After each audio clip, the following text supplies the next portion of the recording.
नमस्कार आदाब। आप देख रहे हैं डीएनएम शो। डीएनएम शो में हम अपराध की कहानियां आपके सामने लेकर हाजिर होते हैं। आज होली का दिन है।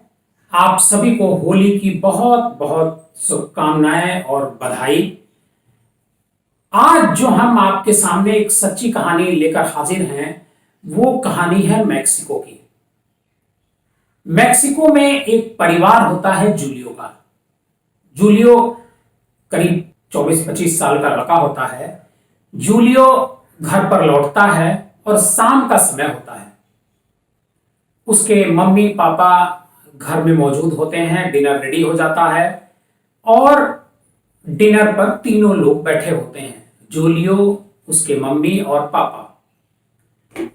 उसके पिताजी अचानक से बातचीत करते हुए जूलियो से सवाल पूछते हैं कि जूलियो, आज की डेट तुम्हारी कैसी रही? जूलियो जवाब देता है, बहुत अच्छा रहा और हम दोनों ने एक दूसरे को बहुत प्यार किया। हम जानते हैं कि भारत में इस तरीके की बात नहीं होती है, लेकिन पश्चिमी जो हमारी सभ्यता है वहां पर इसको लेकर के पूरी तरह से खुलापन है। जूलियो को पिता को भी पता था कि वो एक लड़की के साथ डेट पर आज गया हुआ है और शायद इसी वजह से उन्होंने ये सवाल पूछा भी था। भारत में अगर किसी माँ बाप को पता चल जाए कि उनका बेटा या बेटी डेट पर गए हैं, तो हो सकता है कि शाम को आने के बाद उनका क्या हश्र होगा, ये हम सबको पता है। लेकिन हम बात कर रहे हैं जूलियो की। जूलियो जवाब देता है, फिर बातचीत का सिलसिला शुरू होता है। मम्मी पूछती हैं, फिर उसके बाद उसके पापा पूछते हैं। मतलब एक हंसी मजाक का माहौल चल रहा होता है और लोग जो खाना होता है वो सर्व होता रहता है और खाना खाने का काम शुरू होता है। जूलियो चम्मच से उठा करके खाना खा रहा होता है। अचानक जूलियो की तबीयत बिगड़ने लगती है। जूलियो मतलब कुर्सी से गिरने लगता है। उसके मम्मी और पापा हड़बड़ा जाते हैं, तुरंत उसको पकड़ते हैं, उठाते हैं। बेटा क्या हुआ? उसके चेहरे पर पानी के छींटे मारे जाते हैं, लेकिन जूलियो रुकता नहीं है। जूलियो एक तरीके से झुक गया होता है, वो गिर जाता है। तत्काल उसके पिताजी डॉक्टर को फोन करते हैं, एम्बुलेंस बुलाई जाती है और जूलियो को एक हॉस्पिटल में ले जाया जाता है। हॉस्पिटल में डॉक्टर उसका इलाज करते हैं और डॉक्टर पूछते हैं कि आखिर अचानक इनको क्या हुआ। जूलियो के पिता पूरी घटना बताते हैं कि हम लोग डाइनिंग टेबल पर बैठे हुए थे और तीनों साथ खाना खा रहे थे। तभी अचानक जूलियो एक साइड गिरने लगता है और जूलियो अनकॉन्शियस होने लगता है धीरे धीरे। जब डॉक्टर तक जूलियो पहुंचता है, तब तक वो पूरी तरह से बेहोश हो चुका होता है। डॉक्टर उसके तरह तरह के टेस्ट करते हैं, लेकिन कुछ खास जानकारी नहीं मिल पाती है। करीब 1-2 घंटे तक ये सिलसिला चलता है और तभी जो है डॉक्टर उसके जूलियो के पिता को जाकर के बताते हैं कि जूलियो अब नहीं रहा। अचानक एक डाइनिंग टेबल से उठ करके हॉस्पिटल तक पहुंचने वाला युवक मर चुका था। जूलियो के माता पिता वहां का रो रो करके वहां पर बुरा हाल था। वो चिंतित थे कि आखिर जूलियो के साथ क्या हुआ। कुछ लोगों को यह शक था कि जूलियो ने, ऐसा तो नहीं कि कोई पॉइजन खा लिया हो। डॉक्टर इसकी भी टेस्ट करते हैं, लेकिन कोई पॉइजन की वो नहीं मिलती है। बस इतना ही, उसके शरीर पर एक छोटा सा घाव मिलता है जो उसके गले पर होता है। वो एक छोटा सा घाव डॉक्टर को मिलता है। बाकी कुछ भी जूलियो के बारे में पता नहीं डॉक्टर कर पाते हैं। जब ये मामला संदिग्ध लगता है तो जूलियो के माता पिता सोचते हैं कि क्यों नहीं इस मामले की जानकारी पुलिस को दी जाए। इस मामले की जानकारी पुलिस को दी जाती है। पुलिस की टीम आती है। इधर जूलियो का पोस्टमार्टम होता है। पोस्टमार्टम में भी कोई ऐसी बात निकल करके नहीं आती। पोस्टमार्टम में इतनी बात आती है कि जो जूलियो है उसकी मौत ब्रेन हेमरेज से हुई है। डॉक्टर की भी यही रिपोर्ट आती है। पुलिस अब जांच में जुट जाती है, सारे पहलुओं को देखने लगती है कि आखिर क्या वजह हो सकती है जूलियो की मौत की। सबसे पहले वो जोलियो के माता पिता से पूछताछ शुरू करती है। करीब इस घटना के 24 घंटे बाद जोलियो के जो माता पिता होते हैं वो बताते हैं कि जोलियो उस दिन अपनी एक दोस्त लड़की है उसके साथ डेट पर गया था और पूरे दिन वो उसी लड़की के साथ रहा और वापस आने के बाद हम लोगों के साथ डिनर टेबल पर बैठा था, तभी ये हादसा हुआ। पुलिस उस लड़की के बारे में जानकारी करती है, उस लड़की का फोन नंबर, उस लड़की का एड्रेस, ये सब कुछ जोलियो के पिता को पता होता है, वो पुलिस को उपलब्ध कराते हैं। पुलिस वो सब नोट कर लेती है और उस लड़की को फोन लगाती है। लड़की का फोन स्विच ऑफ होता है। फिर पुलिस उस बताए हुए पते पर पहुंचती है जो जोलियो के पिता ने बताया है। वहां पुलिस को पता चलता है कि लड़की कहीं गई हुई है। करीब 24 घंटे तक वो लड़की वापस नहीं आती है। इसी बीच ये खबर फैल जाती है कि जोलियो की मौत हो चुकी है। लड़की थोड़ा डर जाती है और लड़की वहां से गायब हो जाती है। पुलिस काफी तलाश करती है लेकिन लड़की नहीं मिलती है। इधर लड़की की तलाश पुलिस कर रही थी, उधर जो सारे डेटा हैं, जो सारे टेस्ट हैं, जो सारी रिपोर्ट्स हैं, पोस्टमार्टम रिपोर्ट, ये सारी चीजों का डॉक्टर अध्ययन करने में जुटे थे कि आखिर जोलियो की मौत हुई तो हुई कैसे।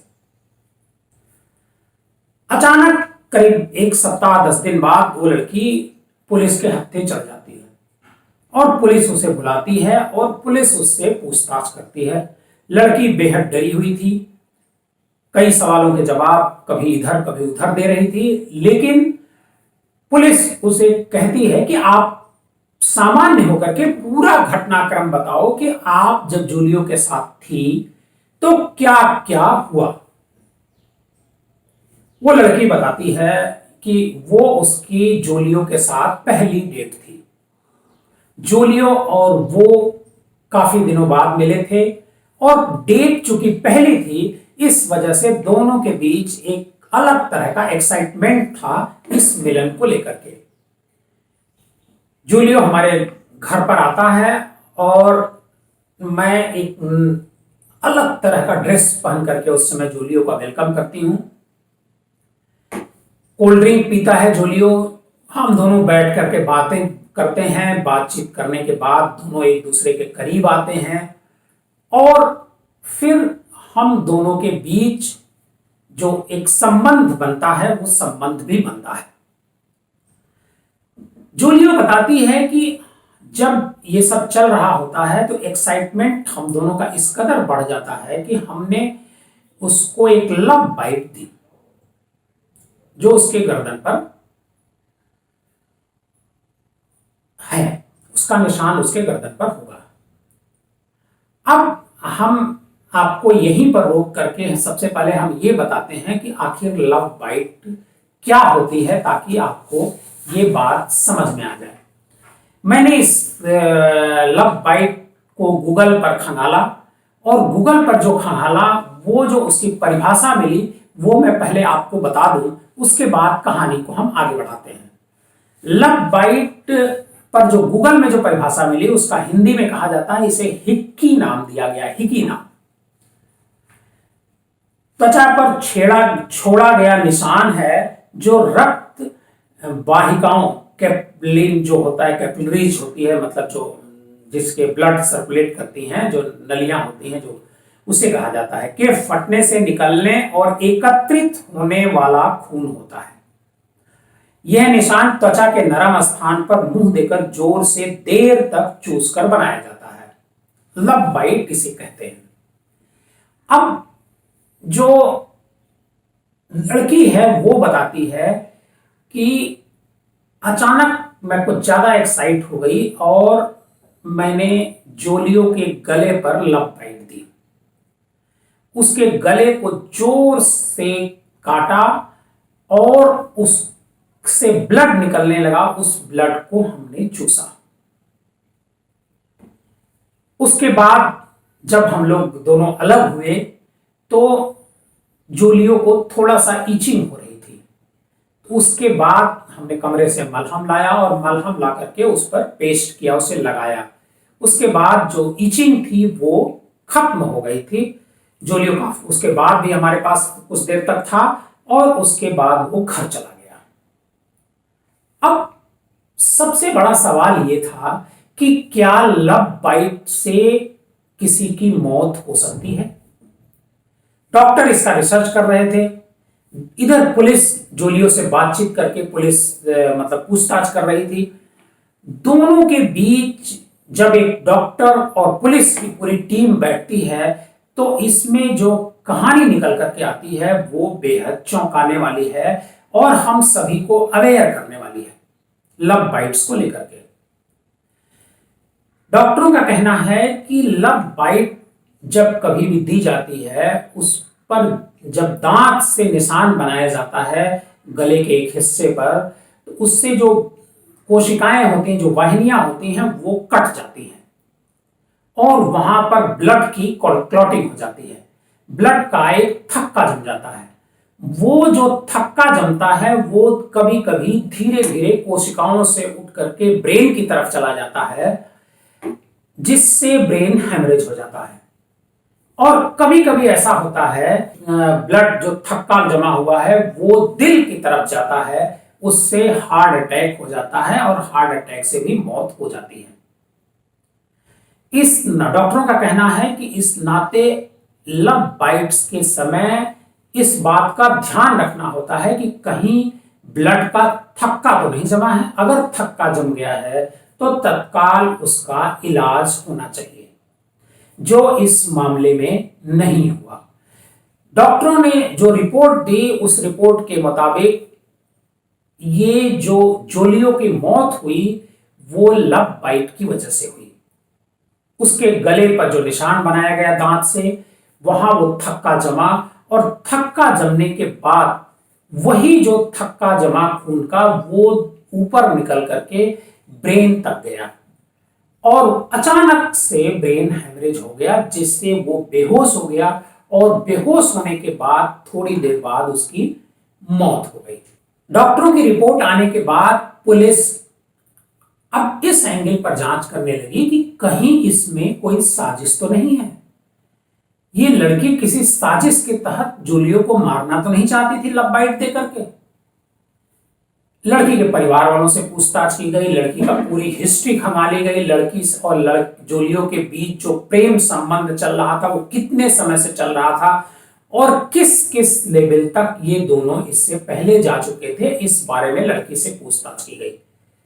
ये करीब जांच 1 महीने तक चली और पुलिस ने फिर जांच में पाया कि इस मामले में लड़की की कोई साजिश नहीं है। उसकी कोई भी योजना जूलियो को मारने की नहीं थी, उसकी कोई भी योजना जूलियो को हानि पहुंचाने की नहीं थी। यह एक मात्र दुर्घटना है। जब पुलिस की यह रिपोर्ट आई और डॉक्टरों की रिपोर्ट आई, उसके बाद इस मामले में जूलियो की जो प्रेमिका है उसकी जान बच पाई। आज की कहानी हम आपको इसलिए सुना रहे हैं कि बहुत हमारा जो समाज है, इस समाज में प्रेमी प्रेमिकाओं का मिलन खूब होता है।